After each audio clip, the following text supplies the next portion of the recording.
Na lang po, ang miyembro po ba ninyo bilang tunay na Kristiyano, pinapayagan niyo po bang maghanap buhay sa ibang bansa? Sa? Sa ibang bansa po. Marami kaming kapatid sa ibang bansa eh. Hindi naman masama yun eh. Pakinggan mo. Santiago 3. Magsiparito ngayon, kayong nagsisipagsabi, ngayon o bukas, ay magsisiparoon kami sa gayong bayan at titira kami doong 1 taon at mangangalakal at magtutubo. Kayo ngang hindi nakakaalam ng mangyayari bukas. Ano ang inyong buhay? Kayo nga'y isang singaw na sa sangdaling panahon ay lumilitaw at pagdakay napapawi.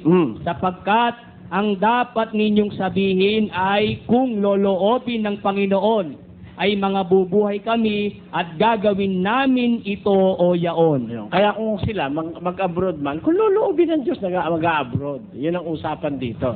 Ganito, no?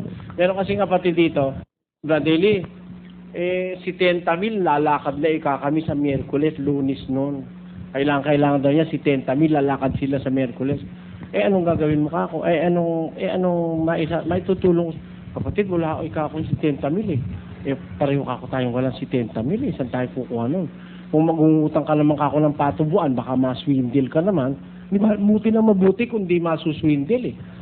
Kung maswindle ka, paano yun? Dahil na namin karanasan, mga naswindle doon sa pagpunta ng Japan, Taiwan.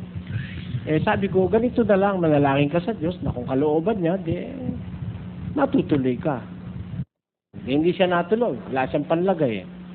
Nung makarating na rin yung mga kaibigan niya, kailangan pala siya dahil yung kanyang trabaho wala silang ganun doon.